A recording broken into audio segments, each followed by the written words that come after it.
Bienvenidos y bienvenidas al programa Sobre la Mesa. Hoy quisimos analizar un tema que no solo ha estado colocado sobre la mesa en el sentido de cuáles son las condiciones, digamos, de la justicia, qué es lo que ha estado pasando en el sistema judicial, sino verlo desde una lógica muchísima más amplia. Cuáles son esos elementos que tenemos que mejorar, cuáles son esas cosas en las que estamos bien y cuáles son las posibles reformas que se deberían plantear. Para eso colocamos el nombre de Sistema de Justicia al Estrado, porque queremos ver efectivamente de una manera crítica cómo está este sistema de justicia. Para eso contamos con Marcia Aguiluz, directora del programa para Centroamérica y México de CEGIL. Hola, gracias por la invitación. Y también con Evelyn Villarreal, que fue la coordinadora de la investigación del informe Estado de la Justicia para el programa Estado de la Nación. Hola Marcela y la audiencia, muchas gracias por la invitación. Bueno, y como ya ustedes conocen, vamos a pasar a ver una cápsula que nos prepararon para el programa de hoy. Contextualizado.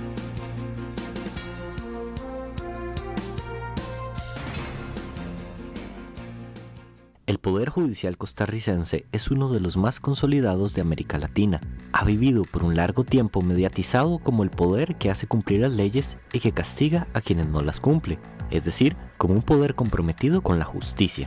Esta imagen ha venido debilitándose por años y afectando el poder de la institucionalidad frente a males públicos como la corrupción y el narcotráfico. Esto porque la justicia se ha visto influenciada por la aparición constante de jueces políticos que han parcializado sus sentencias y protegido a actores políticos de determinada agrupación partidaria, es decir, se lesiona la independencia del juez y por ende del poder judicial.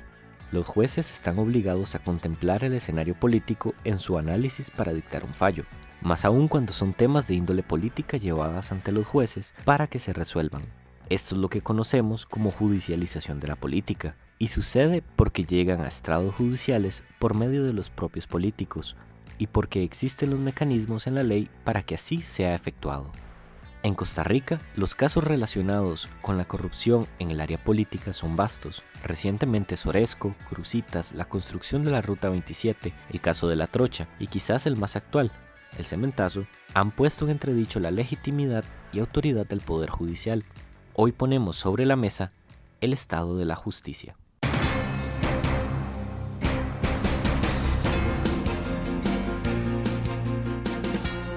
Evelyn, sería importante iniciar, más allá de los casos que se plantean en la contextualización, ¿por qué es importante hacer una evaluación de este tipo y qué fue lo que evaluaron y cuál fue el periodo que ustedes evaluaron? Porque efectivamente ya algunos de estos casos ustedes no llegaron a ese tiempo. Sí, el Estado de la Nación decidió crear toda una línea de investigación sobre la administración de la justicia porque este es un pilar fundamental del Estado de Derecho. Digamos así, el Estado de Derecho descansa, si fuera una casa, digamos, tendría bases estructurales y una de estas bases muy importante es el Poder Judicial, que en este caso, digamos, en el caso de Costa Rica, concentra la mayor parte de las entidades de la Administración de Justicia.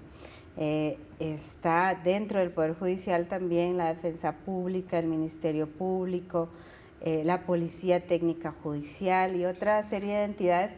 En otros países están fuera, en este caso están dentro del Poder Judicial. Entonces a este conglomerado institucional le corresponde ese pilar tan importante para una democracia como es el Estado de Derecho, mantener la legalidad en el país. Esto es que todos cumplan las leyes, que nadie esté por encima de la ley y el que las irrespeta tiene una sanción, ¿verdad? Este es básicamente el concepto del Estado de Derecho y ese es el responsable. Y resulta que sabíamos muy poco del Poder Judicial. Se ha estudiado mucho la Asamblea Legislativa, por ejemplo, las relaciones entre el Ejecutivo y el Legislativo, pero había muy poco producción sobre qué hace el sistema de justicia, cómo está, cómo le está yendo. Era hasta hace muy poco un poder bastante opaco, ¿verdad? Lo que veíamos eran los grandes edificios, los grandes tribunales, pero no sabíamos qué pasaba ahí exactamente. Uno ponía un caso y salía, pero qué pasaba en el medio era muy difícil de conocer y por eso entramos a estudiarlo. usualmente lo hacíamos a través del informe de Estado de la Nación y había una pequeña sección sobre administración de justicia que llegó a ser insuficiente, claro, ¿verdad? Y ya nos generó, por una serie de fenómenos que han estado pasando, como lo de la judicialización de la política, nos generó mayor demanda para trabajar más a profundidad y así fue cuando surgió el Estado de la Justicia. Se han publicado 2 informes, el primero en el 2015 y este segundo que fue ahora en abril del 2017 que se publicó, con temas diferentes. Vamos haciendo aproximaciones sucesivas porque es un conglomerado tan grande y hace tantas cosas también tan diversas que hay que ir como diseccionándolo por partes, ¿verdad? No se puede hacer todo de una vez. El mismo Poder Judicial es parte de la investigación, ¿verdad? Sí, eso es importante. Esto fue, sin duda, esto es muy, muy importante. Esto fue una solicitud directa que tuvo el Estado de la Nación del Poder Judicial en la época en donde don Luis Paulino Mora todavía era presidente. Él quería, o él estaba promoviendo junto con otros magistrados, la creación de una suerte de un observatorio independiente de fuera del Poder Judicial, y en ese sentido constituye un hito realmente que habla muy bien de la fortaleza institucional del Poder Judicial, porque se somete voluntariamente a una investigación que es independiente, que no puede controlar. Esto es muy, muy importante. No tienen además de apoyarlo, digamos, en términos de que abren las puertas, dan acceso a la información y patrocinan parte de las investigaciones, ellos no tienen injerencia editorial. Entonces esta es una parte bien importante y por eso es un hito, porque es la primera vez que el Poder Judicial, y yo creería que algún Poder Judicial en América Latina, porque en realidad no conocemos experiencias parecidas, se somete así voluntariamente a un escrutinio de un ente independiente de investigación. Claro. Marcia, ¿cuán importante efectivamente, y más ahora que se hace una crítica precisamente a todo el tema de la judicialización de la política, hacer una evaluación clara? No se logra, digamos, evaluar todo, pero es muy importante poder evaluar, digamos, el Poder Judicial, desde la lógica, digamos, también de poder impartir una justicia que sea igualitaria, que le llegue a todas las personas y que además sea transparente. Sí, como decía Evelyn, es uno de los pilares básicos de la democracia. Yo quisiera agregar por otras razones. Es básicamente el que controla el abuso de poder. Y por otra parte es el poder que garantiza nuestros derechos. Claro. Entonces es absolutamente esencial. Nos enfrentamos cotidianamente a una cantidad indeterminada de conflictos vecinales, familiares, comerciales, problemas que tienen que ver con la comisión de delitos, y necesitamos, para garantizar nuestros derechos, el acceso a una justicia que sea independiente e imparcial.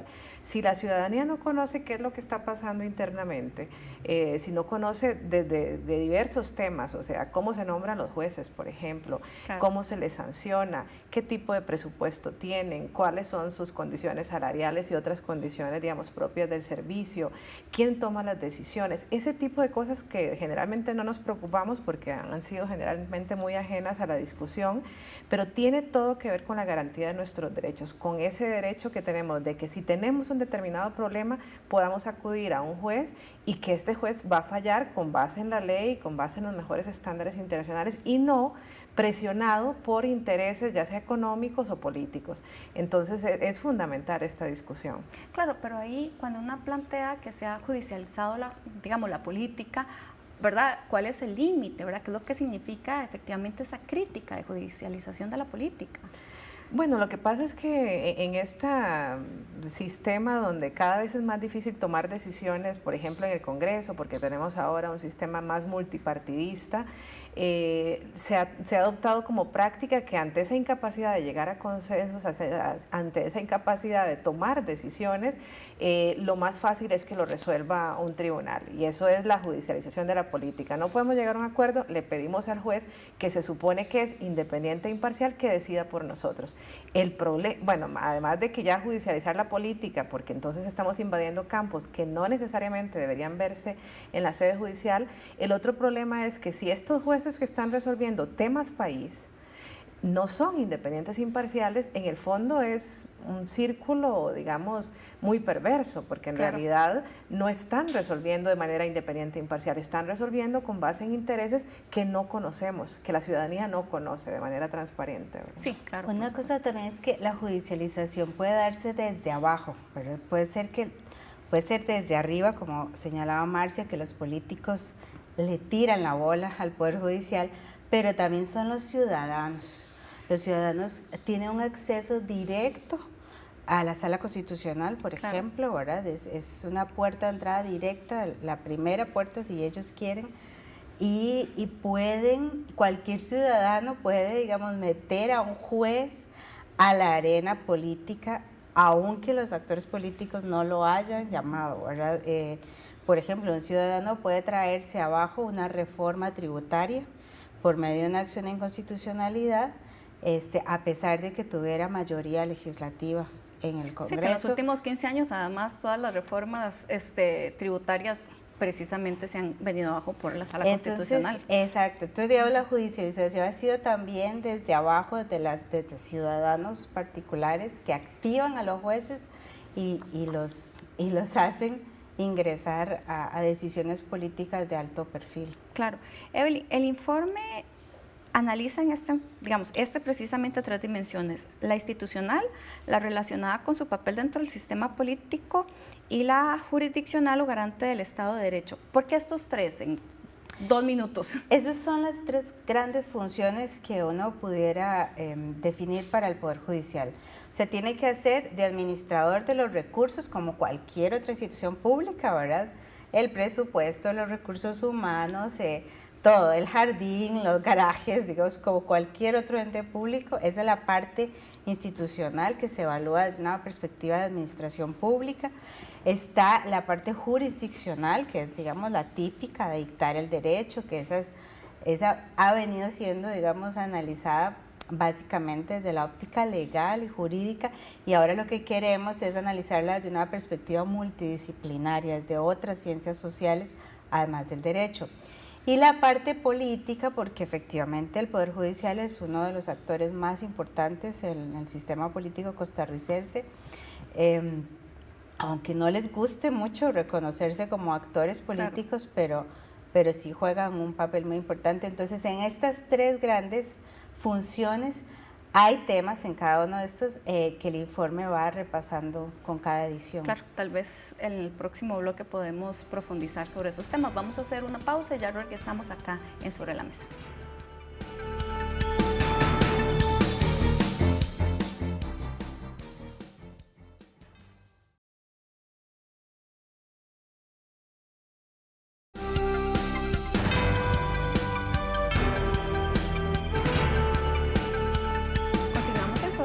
Analizando el tema del sistema de justicia del estrado. Antes de ir a una pausa, Evelyn nos estaba contando, cuáles son los 3 grandes temas que se analiza, y ahora queremos entrar específicamente al institucional.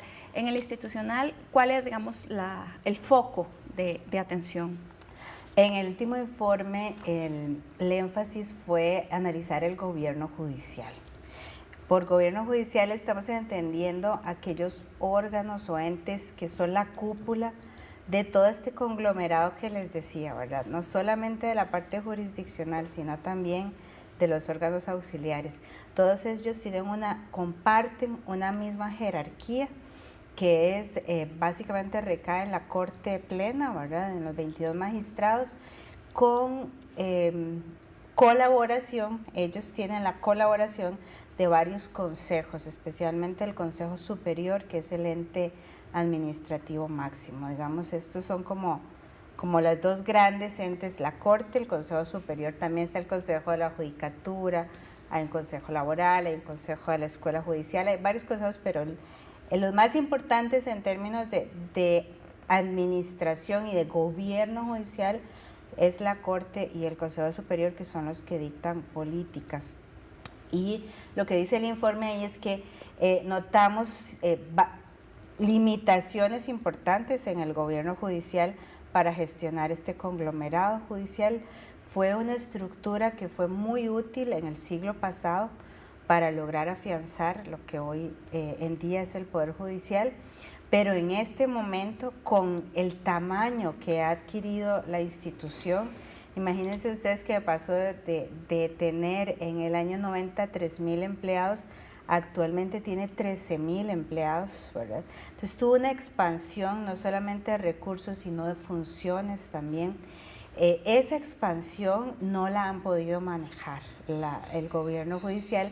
Era un gobierno que funcionaba, insisto, para otro poder judicial más pequeño, más acotado, y para este ha tenido limitaciones importantes que se plasman en problemas de eficacia, ¿verdad? Que es lo primero que señala la gente cuando le dice lo que dura, lo que tardan los procesos, esa es la primera queja, sí, ¿verdad? Claro.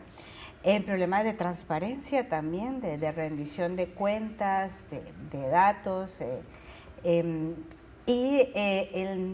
los saturados que están estos órganos de decisiones micro, ven cosas muy pequeñitas, ¿verdad?, de administración, en vez de estar, digamos, pensando más en las políticas estratégicas, que son estas últimas que han ido anunciando a raíz de la crisis. Eso es, digamos, lo que típicamente deberían de estar haciendo desde el gobierno judicial, viendo más políticas estratégicas de mediano y largo plazo. Claro, pero ahí tal vez Marcia nos puede ayudar, porque la crítica no solo, digamos, que plantea en este momento el Estado de la Justicia, sino que se plantean desde otros lugares, es que en realidad hay una concentración muy grande, ¿verdad?, o un poder excesivo en lo que son los magistrados y las magistradas de la República, ¿verdad? Y que entonces al final toda una estructura de ¿cuántos empleados dijiste ahora? 13,000 queda concentrado en, ¿verdad?, un grupo que tiene muchísimo poder. Entonces, ¿qué podríamos decir en ese sentido? O sea,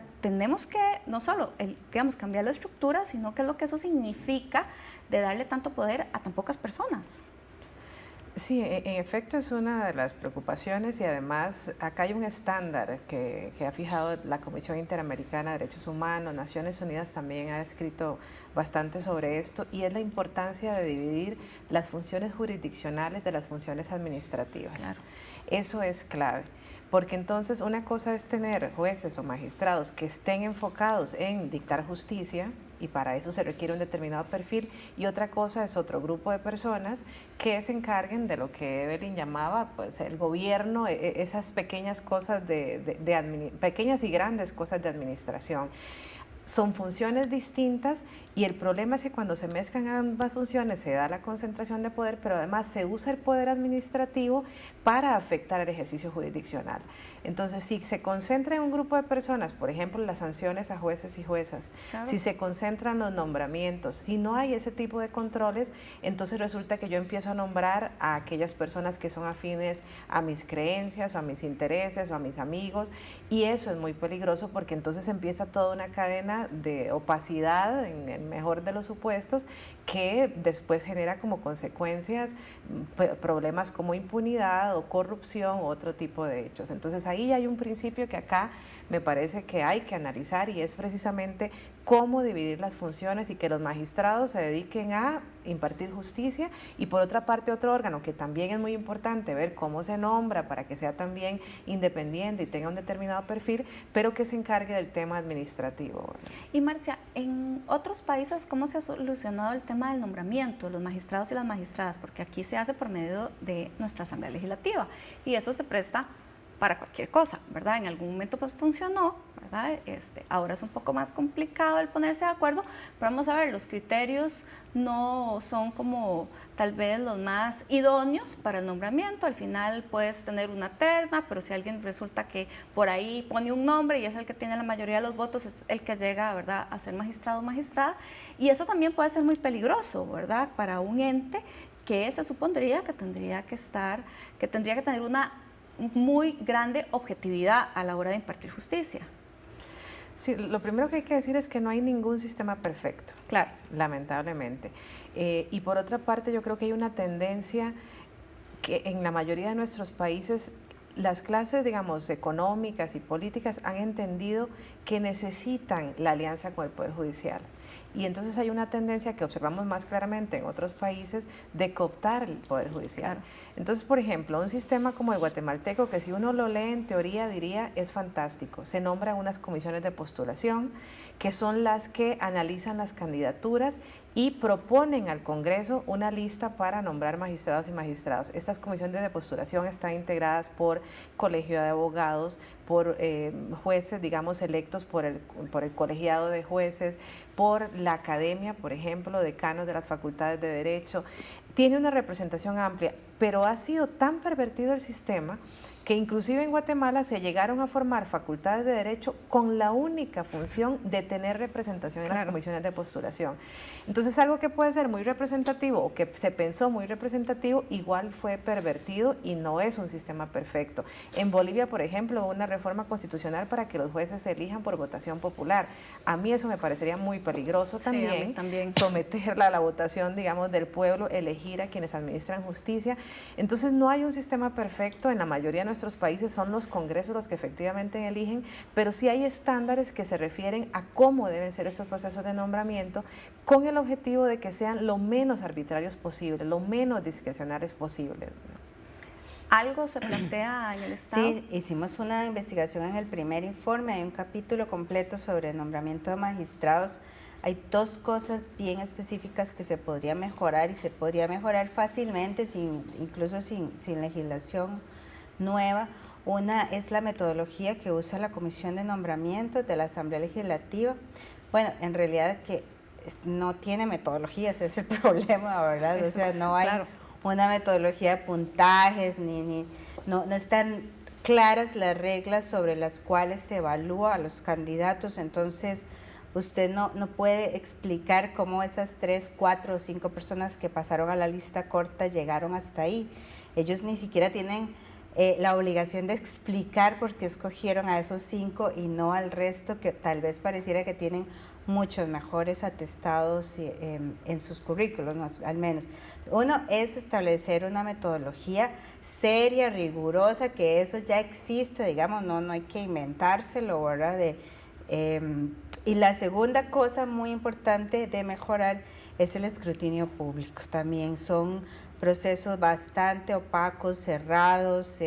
Generalmente nos damos cuenta cuando ya se eligió, ¿verdad? Porque sale en alguna notita pequeña, en algún rincón de algún medio de comunicación, se eligió un nuevo magistrado, pero nos dimos cuenta hasta el final, ¿verdad? No hay una política proactiva de la Asamblea Legislativa de invitar a grupos, de hacer discusiones, no sé, o sea, invitarlos, decirles que ahí las audiencias son públicas de las comisiones, cosas así. Entonces, por ejemplo, las entrevistas deberían ser públicas cuando hacen entrevistas, porque también a veces no hacen. Bueno, es una discrecionalidad muy grande, entonces creo que por lo menos esas dos cosas se puede mejorar bastante. Y la otra mejora ya tendría que ver con una reforma constitucional para establecer otros requisitos distintos que se ha estado conversando mucho, por suerte, en los últimos días, de si con periodos, sin periodos, si sin reelección, con reelección, si son solo de carrera jueces o si se permite gente de afuera. Bueno, eso es una discusión bien rica, pero ya sí, para eso habría que modificar la Constitución. Y la composición, podrían ustedes encontrar en la investigación, y bueno, voy a hacer algo un poco terrible, en un minuto explicarlo, si lograron ver cómo la composición de las diferentes salas modifica o genera, digamos, jurisprudencia, tomando en cuenta que cada una de las personas tiene valores, corrientes filosóficas y jurídicas distintas.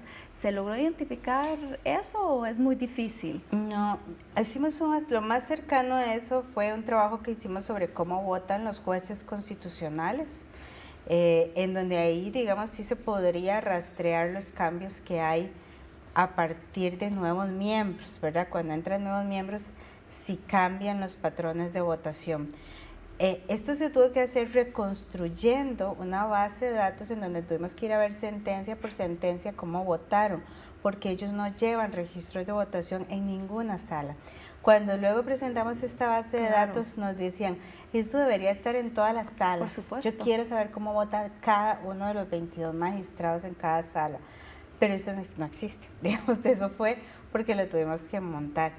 pero eso es lo más cercano, pero sí hay cambios, tanto es así que vea usted que ahora que falta un magistrado en la Sala Constitucional y se han detenido votaciones importantes hasta que no se nombre esa persona. ¿Por qué? Porque está en empate. Claro. Están en empate. Entonces esta persona podría venir a desempatar votaciones de muy alto perfil. Entonces sí es muy, muy importante. Yo digo que casi es más importante el nombramiento de ese magistrado de la Sala Constitucional que el de presidente de la República. Claro. Por el poder que al final va a tener en decisiones país. Bueno, y que tendría mucho que ver tener, digamos, esa información con lo que decía Marcia de la opacidad del tema digamos, de las discusiones que se dan a lo interno. Vamos a hacer un corte, estamos acá en Sobre la Mesa analizando el tema del sistema de justicia del Estrado, ya regresamos.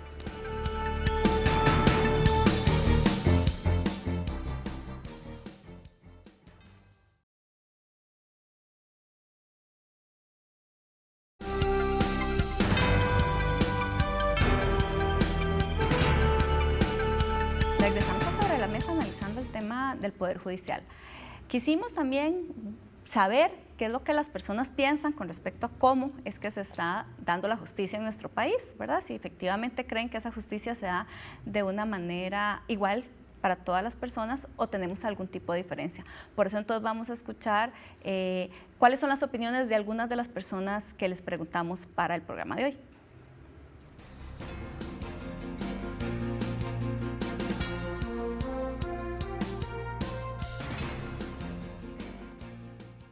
Esto es como una pandemia, definitivamente, social.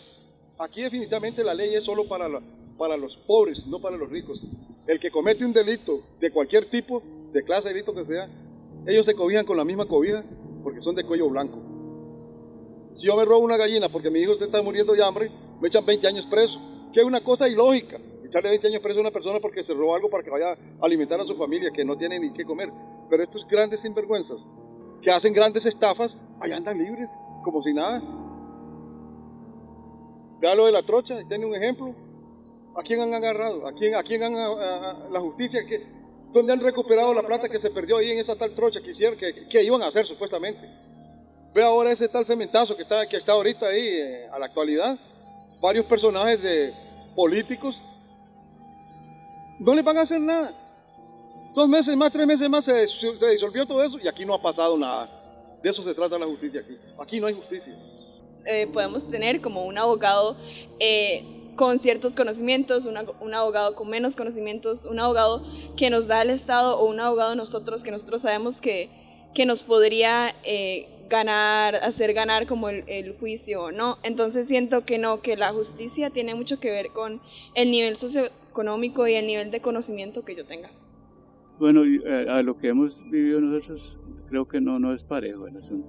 En días pasados, con todo el escándalo que se ha revelado en torno a la corrupción, queda claro que hay redes de cuido y que hay personas a quienes no se les aplica la justicia igual, ¿verdad? Que hay personas que cuando llegan a solicitar cosas, los trámites fluyen de manera más sencilla y más rápida. Y el problema es que sea solo para unos cuantos y con intereses privados específicos, porque realmente el Estado debería respondernos de manera ágil y eficiente a todas las personas, de manera ajustada a nuestras necesidades, no debería discriminarnos por nuestro género, nuestra orientación sexual, nuestra identidad de género, nuestro origen étnico o ninguna razón en general.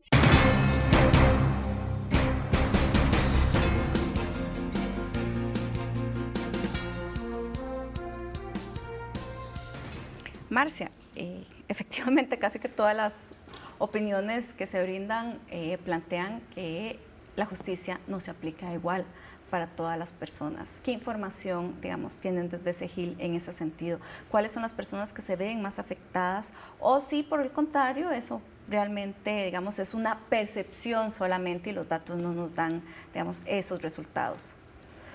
Yo creo que un parámetro, digamos, objetivo para medir eso que hablaban algunas de las personas entrevistadas es conocer el perfil de personas que están privadas de libertad. Claro. Y si vamos a ver las cifras en las cárceles, yo me atrevería a decir que al menos el 90% de la población tiene que ver con población en situación de pobreza. un buen porcentaje de las personas privadas de libertad tienen que ver con temas de drogas, pero si profundizamos nuevamente son los burros, digamos, las personas que trafican, no necesariamente de los grandes... no son los que controlan el negocio. Exactamente. Entonces yo creo que si analizamos eso, en definitiva esta percepción tiene algo de sustento, ¿verdad? Y realmente es muy preocupante porque si la población deja de confiar en la administración de justicia, ¿qué nos queda?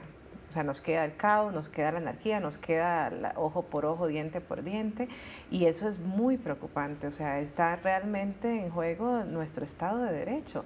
Y entonces toca construir y reconstruir de alguna manera un poder judicial que recupere la credibilidad, pero que cumpla con sus funciones a cabalidad. Claro, y cuando uno analiza, digamos, diferentes encuestas de percepción, normalmente nuestro poder judicial está bien calificado, más la última encuesta del CIEP sigue estando dentro de las instituciones, digamos, relativamente bien calificadas. Pero en ese sentido, y ahí Evelyn nos podría explicar un poco más esto, cuando ustedes analizan el desempeño de la defensa pública, ¿verdad?, que es la instancia precisamente que le da o que le brinda el servicio de defensa a las personas que no se la pueden costear, dependiendo del tipo de delito, aumenta o no la posibilidad precisamente de ser condenado penalmente. ¿Qué fue lo que encontraron? Sí, antes de entrar a la defensa pública, aunque todavía está bien calificado el Poder Judicial por la opinión pública, si uno analiza los datos históricos, ha bajado considerablemente. Bueno, eso sí. Entonces, digamos, en 10 años bajó 20 puntos en su índice de confianza ciudadana. Entonces, todavía está bien, no está en crisis, ¿verdad? Pero estaba mucho mejor si se compara con hace 10 años o hace 20 años. Y la segunda cosa que quería decir es que el sistema penal ciertamente discrimina, pero hay una parte de discriminación que viene desde la propia ley, ¿verdad? Que los jueces nada más lo que hacen es aplicarla, pero es que hay penas desproporcionadas para delitos de cuello blanco y para delitos comunes, ¿verdad? Por decirlo así.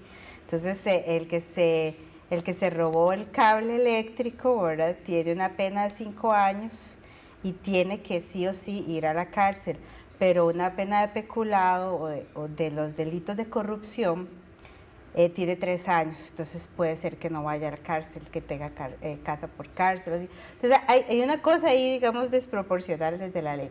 Sobre la defensa pública hicimos un trabajo con uno de los tribunales, el Tribunal Penal de Goicoechea, para ver cómo le iba a los defensores públicos, cuáles eran sus resultados. Igual que el resto del Poder Judicial, la defensa pública es una institución que goza de mucho prestigio a nivel latinoamericano. Claro. Y bueno, lo que queríamos era ver, digamos, cuántos juicios ganan, digamos, por decirlo así, que para efectos de un defensor público ganar un juicio, digamos, es que lo absuelvan o que lo sobresean, o sea, que la persona no termine en la cárcel. Pero ¿cuántos casos puede llevar un defensor o defensora pública? Ese es el primer, digamos, el primer detalle es que están sobrecargados de trabajo, ¿verdad? En promedio nosotros encontramos que cerca de cada defensor público tiene cerca de 400 casos activos. Así, activos es haciendo fila, ¿verdad? Ahí en su escritorio, ¿verdad? Al año. Entonces, eso es prácticamente imposible de atender. Esto, y bueno, ya, además que tienen otro problema, que ellos no seleccionan los casos como sí lo hacen los abogados privados, ¿verdad? Ellos tienen que defender a todo el mundo que necesite, ¿verdad? Así que bueno, ahí tienen otro elemento, digamos, que no les ayuda mucho para el resultado. Pero bueno, en general los resultados de este Tribunal de Juicio de Goicoechea de penal, lo que nos dio es que para algunos delitos, para los delitos de propiedad, los delitos contra la función pública, eran 5 tipos de delitos que representaban el 75% de los delitos totales en 10 años, y en esos 5 delitos tener una representación pública aumentaba su probabilidad de ser condenado. Un poco, digamos, eran como entre 15 y 20% el aumento de la probabilidad, que si usted lo compara, con esto que decíamos de la sobrecarga de trabajo y que no pueden elegir, la verdad es que un 15% de diferencia, digamos, es algo bastante justificable o se puede explicar. Pero sí, en estos delitos, digamos, había mayor probabilidad de ser condenado si llevaba un abogado público. Lo importante de esto, sobre todo cuando se hizo la investigación, era poner de relieve el tema de los indicadores de desempeño, que casi no tiene ni el Poder Judicial ni las instituciones públicas en general, ¿verdad? Es un mal problema endémico. de Estado.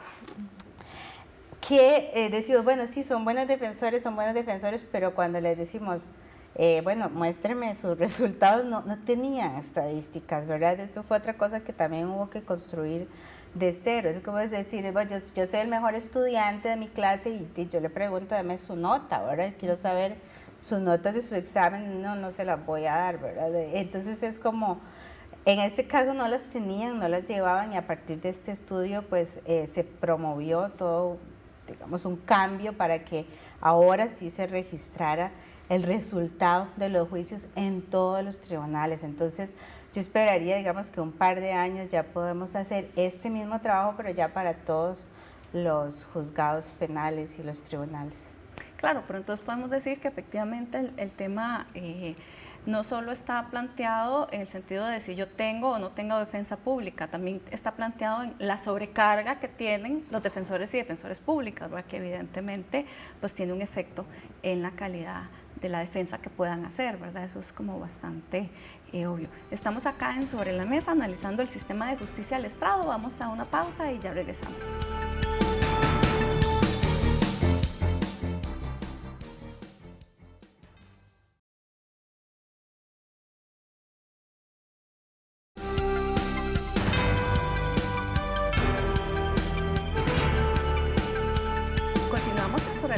Analizando el tema del sistema de justicia del estrado.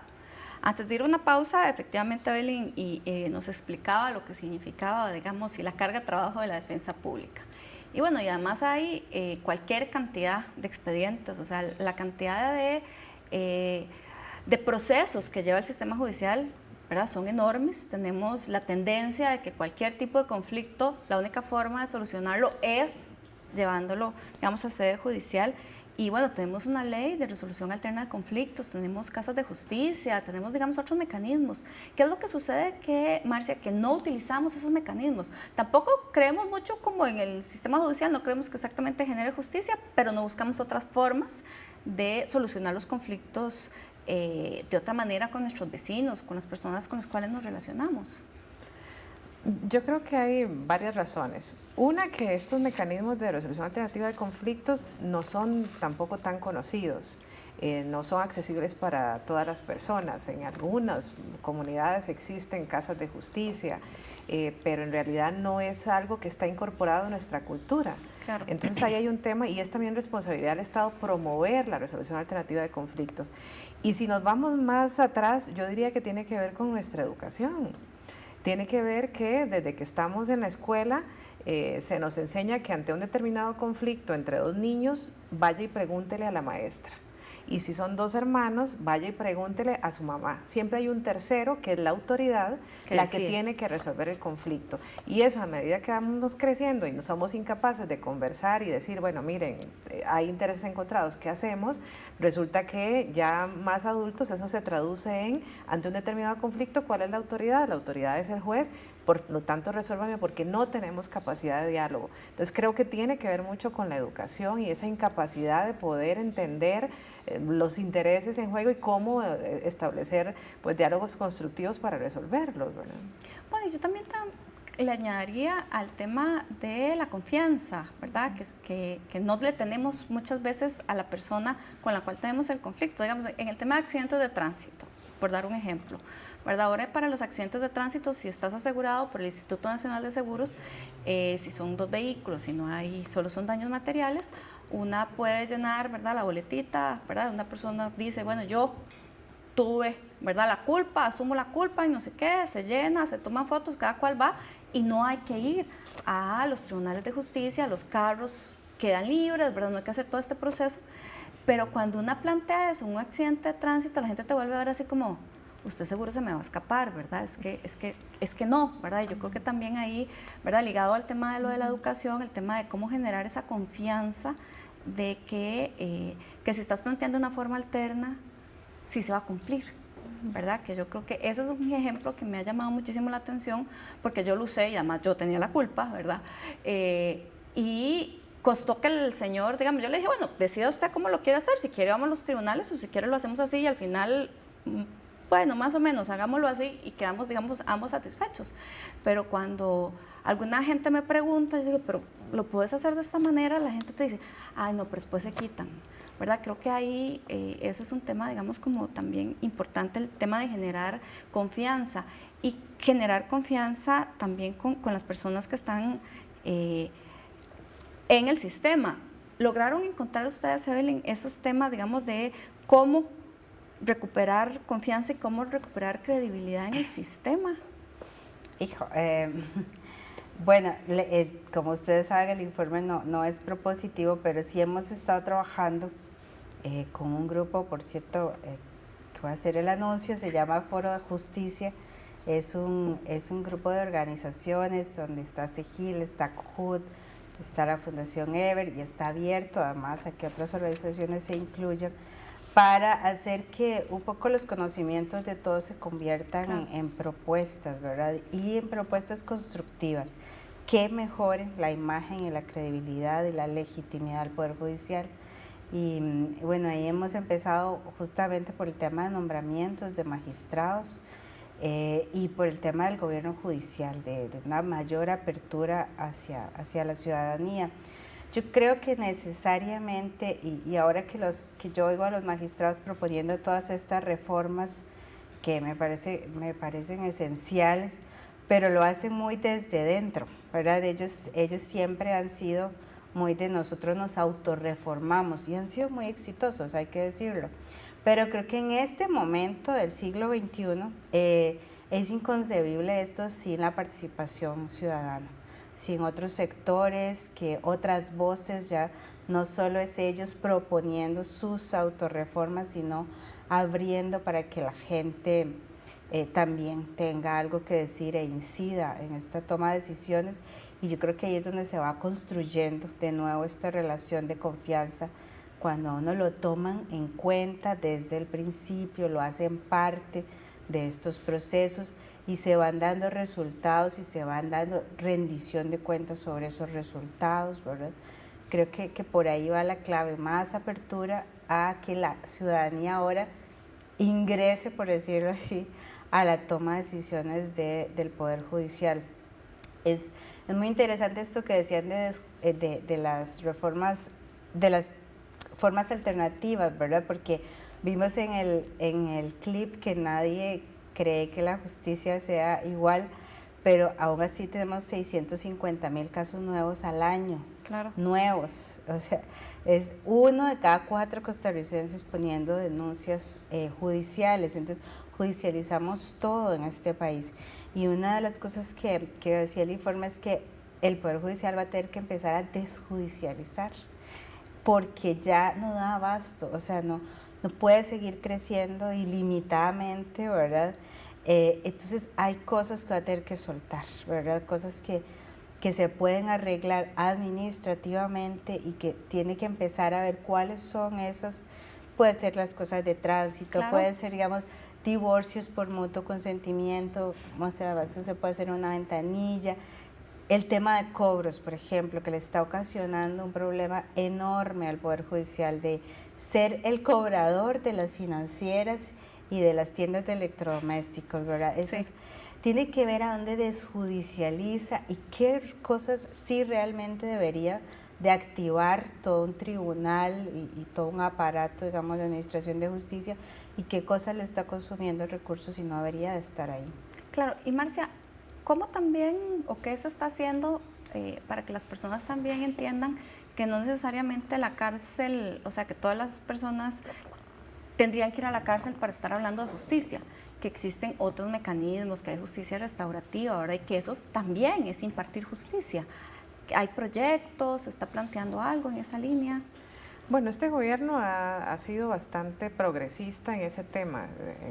Precisamente la ministra de la Justicia ha promovido varias leyes que tienen que ver con, bueno, por ejemplo, las mujeres que han sido acusadas de narcotráfico porque ingresan drogas a centros penales, le ha dado la posibilidad a decenas de mujeres de salir porque precisamente son delitos de poca monta. Está el proyecto también de ley sobre trabajo social, o sea, un poco que se pueda cambiar penas de cárcel por trabajo social o servicio social más bien. Entonces hay algunas iniciativas que yo creo que son positivas.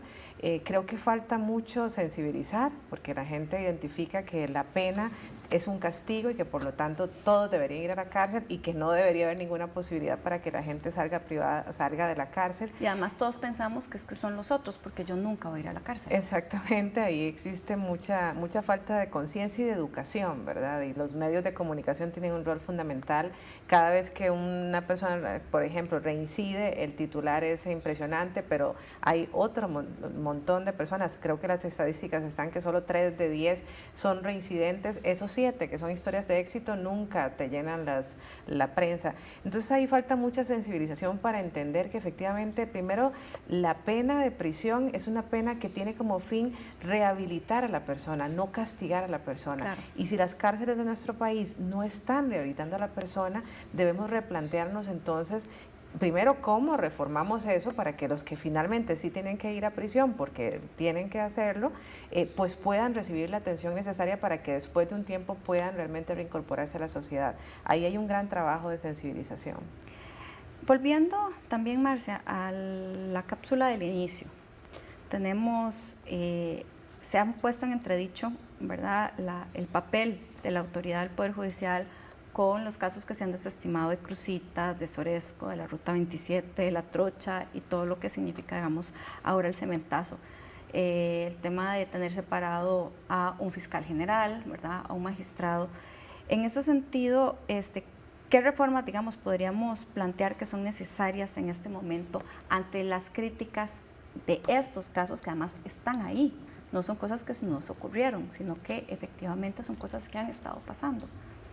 Sí, yo creo que es esencial realmente discutir el tema del nombramiento de magistrados y magistradas y los casos de estos meses en definitiva cuestionan qué personas tenemos en esa jerarquía. Entonces me parece que es una discusión necesaria y urgente para que realmente los procesos de elección tengan como consecuencia a las personas idóneas para ejercer ese cargo. Me parece que otra de las reformas necesarias, como lo decíamos al inicio, es analizar esta gobernanza interna y cómo un poco descentralizar el poder. La división de funciones jurisdiccionales y administrativas creo que es otra de las grandes reformas. Y luego el tema de ¿quién está preparando a los jueces y juezas? Bueno. El tema de carrera judicial, o sea, yo creo que hay un tema de impunidad también que no podemos perder de vista. Hay una nueva criminalidad organizada que tiene que ver con cosas que hace 10 años ni siquiera pensábamos. Y por lo tanto nuestro sistema de justicia tiene que estar preparado para eso y para eso necesita a los mejores investigadores, fiscales, a los mejores jueces y no estamos teniendo la mejor formación académica para estas personas. Entonces ahí hay otro tema de carrera judicial, de carrera fiscal, de qué están enseñando en la escuela judicial y más allá, qué están enseñando en las universidades para tener entonces los mejores jueces y juezas en este país. Yo diría que por lo menos esos 3 grandes temas serían temas que deberían discutirse. En un minuto, Evelyn, además de lo que ya nos plantea Marcia, ¿qué otros temas pendientes se plantean desde el informe? El tema del régimen disciplinario interno es un tema al que se llamó la atención, digamos, de manera significativa en el último informe. El tema de carrera policial en el OIJ, bueno, la carrera fiscal, además, que ninguna de las dos existen, ¿verdad?, en este momento. Insisto, el tema de participación ciudadana, de transparencia, rendición de cuentas, de datos, de evaluación de la gestión, de indicadores, esa es otra área donde hay que trabajar mucho. O sea, tienen que poder mostrar qué están haciendo, cómo lo están haciendo y con cuáles resultados. Sin embargo, pues, para aprovechar la última segunda del minuto, no es un poder judicial que está en crisis, digamos, de institucionalidad, puede ser que esté en crisis de un escándalo, ¿verdad?, de una coyuntura, pero es una institucionalidad desde nuestro punto de vista que todavía tiene capacidad de reacción y con la cual se puede trabajar, que no es el caso, digamos, de algunos países de la región. Es una institucionalidad con la cual todavía se puede trabajar en conjunto. O sea, podríamos decir que es un sistema todavía fuerte, que es un sistema que está funcionando, que tiene, digamos, algunas debilidades, que tiene opacidad en algunos procesos, que es necesario hacerlos más transparentes, más trazables, para que la ciudadanía también pueda ver, ¿verdad?, efectivamente qué es lo que se está haciendo, y que, bueno, evidentemente con lo último que se ha planteado, bueno, tenemos que ser muchísimo más transparentes con quiénes son las personas que se están no solo nombrando como magistrados y magistradas, sino también, como decía Marcia, quienes están impartiendo justicia, ahora cómo se están nombrando a los jueces y juezas, quién los está preparando, quién los está evaluando, para que efectivamente este sistema vuelva, digamos, a los niveles de credibilidad que tenía hace algún tiempo, ¿verdad?, que eran muchísimo mayores. Así que, bueno, muchísimas gracias a Marcia y a Evelyn por haber estado acá en Sobre la Mesa, y a ustedes por haber compartido con nosotros acá en este programa. Les esperamos la próxima semana.